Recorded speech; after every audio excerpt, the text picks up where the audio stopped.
she said, yes, to someone else, right next to me. I still hear it. That word, yes, echoing against my rib cage, reverberating through everything I thought I knew about love, honesty, and faith. It was a Sunday afternoon, the kind of late spring day that teeters between warmth and memory. The air buzzed with promises, blossoms on the trees, birds in the sky, conversations unfolding like petals. Everything felt alive. Except me. We met 7 years ago, in a different city, young, hopeful, thinking that destiny was a cheap line people said after their coffee cooled. Yet there she was, Sarah. Wild-hearted, florals in her hair, eyes restless and alive. She laughed at my jokes, even the bad ones. She wrote poetry on napkins. She'd hold my hand in crowds, and it felt like home. She was a riot, in the best way. We had history together, midnight train rides, engraved keychains, vacations that ended in kisses under neon motel lights. I thought we were building something real. In the spring of 2024, she asked me to help plan a surprise wedding proposal.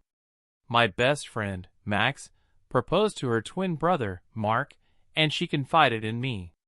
We spent months crafting a moment we hoped Mark would say yes to, rehearsing lines, mapping the perfect spot under wisteria vines in the old park where their parents had wed. But that day became the day my world changed. The afternoon started like any other, sun filtering through leaves, kids playing catch nearby. I'd brought balloons and a ringless box, just to hold the script of our speech, to crank up music after he said yes. I watched Mark kneel before Sarah. My breath stilled.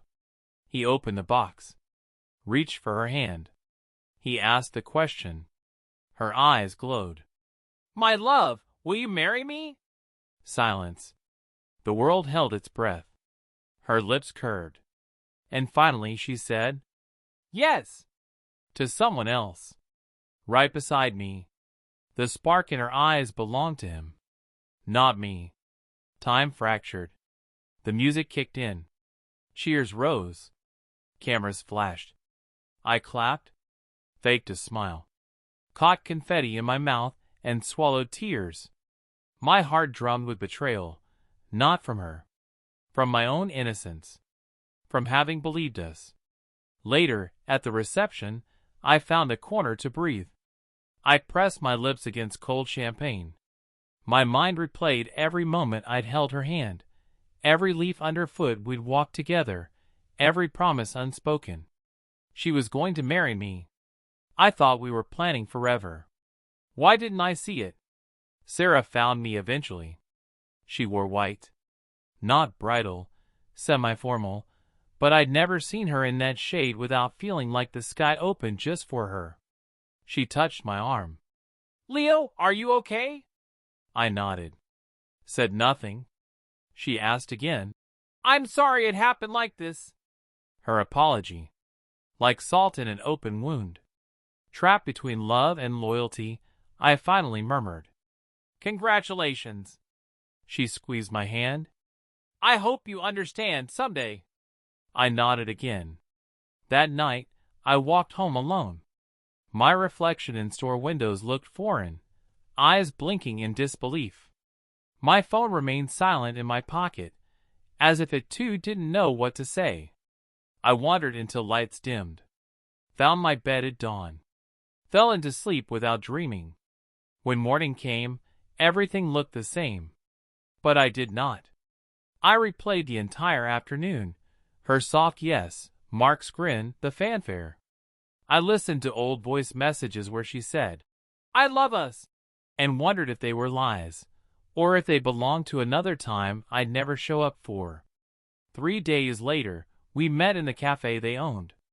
Her parents watched from behind the counter, polite smiles in place. She sat across from me. Tried to smile. "You seem distant," she said. "I was present at a wedding that wasn't supposed to be mine." Her eyes fluttered. Her lips trembled. She rubbed her coffee cup. "I never wanted to hurt you." I shifted. Felt the chair creak. I never thought I'd be standing there saying yes to someone else. Silence. I exhaled. That thesaurus of forevers we spoke, was I just rehearsing lines? Tears pricked in her eyes. We always said honesty, partnership, trust. I nodded. I thought we were building something real. She stilled. I still love you, she said softly. I shut my eyes. Felt her voice fall into a silence that grew too heavy to break. Months passed. The world doesn't stop when someone says yes to another. Obligations remained. Friends, shared acquaintances, events where I'd see her name on invitations. I marveled at our parallel histories. We still shared the same city, the same coffee spots, the same memories, an unshared present. There are kinds of heartbreak you expect. The slow unraveling of a long-distance relationship. The cold silence after a final fight. Even the drifting away, when two people become strangers in the same room. But this was different. She didn't leave me. She didn't cheat. She didn't even say goodbye. She said yes, while I stood there. That wasn't heartbreak. It was humiliation, painted in celebration. The days after felt like a funeral where no one told me who died.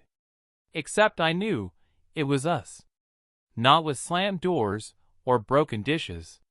Not with tears or betrayal. Just one word. One syllable. Yes! To someone else. I stopped answering texts. Stopped going to places where I might see them. Where I might see her. I ghosted people who hadn't heard me just because they reminded me of the one who did. I know that's not fair. But pain isn't fair. It's primal. It's messy. It's selfish. I began to collect silences the way hoarders collect newspapers. Unread messages. Unreturned calls. Piles of emotional debris I couldn't bring myself to throw away. My apartment grew darker, quieter. I ate less. Slept less. Cried more than I ever thought a man should. Not because she left, but because she didn't choose me, not even in the moment I thought she would most. I replayed it every night. The sun on her hair. The tremble in her smile. The light in her eyes. The light I thought I knew like my own reflection. And how it had never been for me. Not really. I started writing unsent letters. Pages and pages of raw emotion. Do you ever regret it? Was I just a rehearsal? Was he always there, waiting, while I stood beside you thinking we were forever? I filled notebooks. Burned a few. One night, I stood in front of her old apartment building with the first letter in my hand. It said, "You were my home. And then you became a house someone else moved into." But I couldn't leave it. Not because I was afraid she'd read it, but because I was afraid she wouldn't. Then came the hardest part. Seeing her again. Not planned. Not wanted. It was a book launch. Mutual friend. She walked in hand with him. The room dimmed. It wasn't rage I felt. It was hollowness, like someone had emptied me out and left a smile-shaped mask in my place. She saw me. Walked over. "Hi," she whispered, like it still mattered. I nodded. We stood in silence, awkward, aching silence, while people around us sipped wine and discussed chapters and metaphors. How do you make small talk with the ghost of your own life? Eventually she said, "I didn't expect you to be here." I almost laughed. "Yeah," I said. "Neither did I." Then, "He makes you happy?" She hesitated. Not long, but long enough. "Yes," she said. "In a different way." Different. What an ugly word when you still love someone. "Did I mean anything to you?" I asked, quieter than I intended. Her eyes welled. She looked down. "You meant everything," she whispered. "You still do." Then why? I wanted to scream. Instead, I smiled like a man giving permission for his own crucifixion. I hope he knows, I said. I hope he knows you once looked at someone the way you look at him now. That night, I went home and opened the notebook again. Wrote only one line. She didn't break my heart. She opened it, showed me its weakness, and walked away before I knew how to protect it. Weeks turned into months. The pain didn't vanish, it changed shape. From sharp and bright to dull and heavy. Grief isn't a fire. It's a fog. You learn to move through it, even when you can't see. One evening, a woman I barely knew sat across from me in a bar. Old friends introduced us. She laughed at something I said, and I felt a flicker I hadn't known I could feel again. Warmth. No promises. No pressure. Just the soft possibility that maybe life didn't end when love did. I didn't tell her about Sarah. Not right away. But when I finally did, she listened. Didn't judge. Didn't try to fix me. Just said, "It's okay that it still hurts. It means you love deeply. That's nothing to be ashamed of." Maybe she was right. Maybe pain isn't weakness. Maybe it's the proof that we were alive. One morning, I walked past the same park where she had said yes. Everything looked the same. Wisteria vines, benches, the quiet hum of Sunday life. But I was different. I sat for a while. Let the sunlight warm my face. Let the past breathe. Then I stood up. And I walked away, not from her, but from the moment I had been stuck in for far too long. There's this myth we tell ourselves after heartbreak, that one day we'll wake up and feel nothing. That the pain will vanish. That the memories will blur.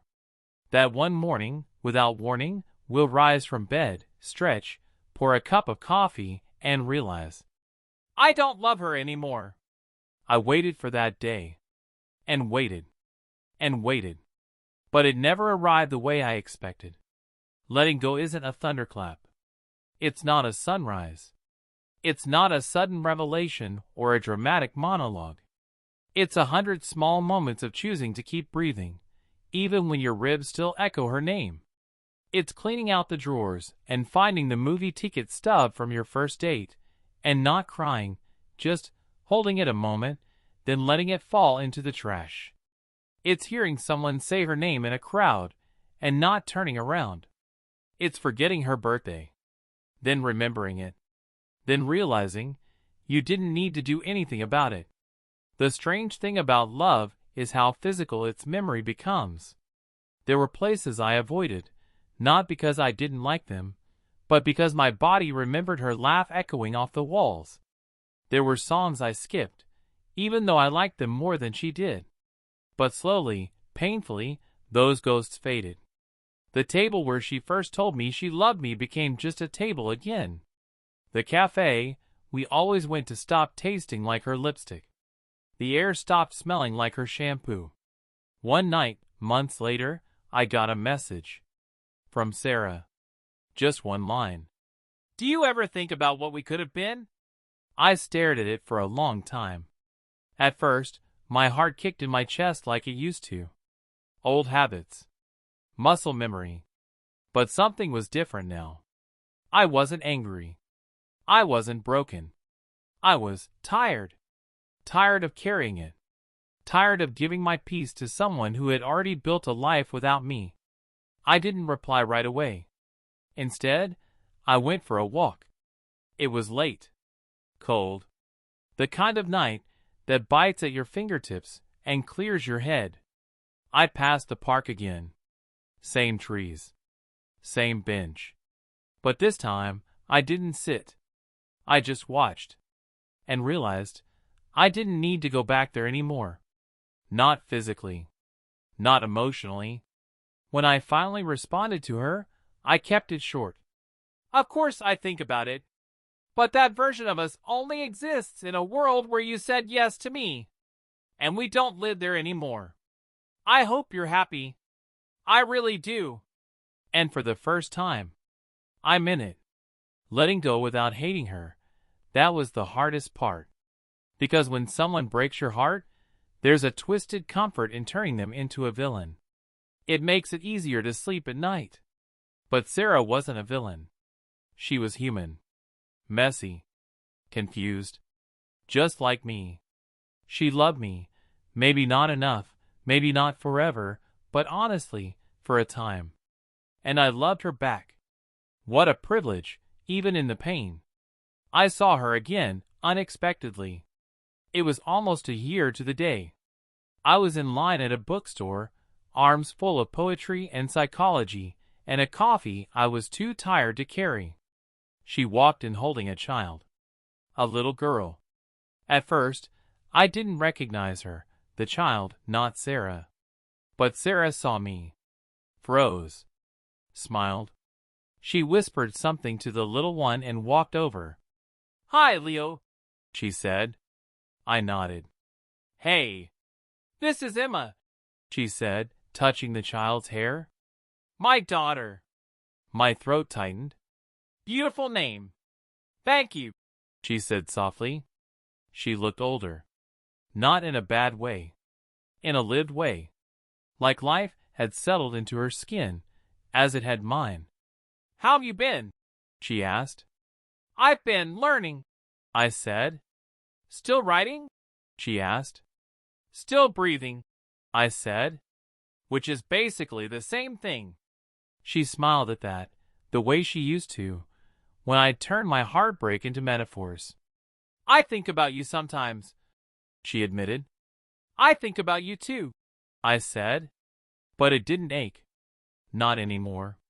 It was like remembering a city I'd once lived in, full of life and laughter and heartbreak, but not mine anymore. As she turned to leave, Emma looked back at me. She smiled, wide, fearless. And I smiled back. Not because I wished that child was mine.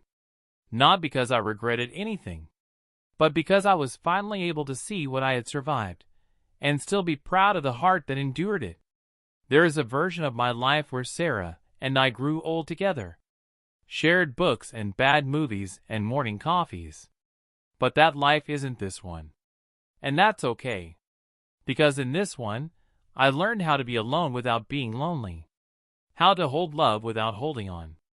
How to remember someone without needing them back. So no, I didn't get the girl. I got the pain. The silence. The long nights. The breakdowns. The notebooks full of words that never reached her. But I also got clarity. Growth. Peace. And in a quiet way, that's its own kind of happy ending.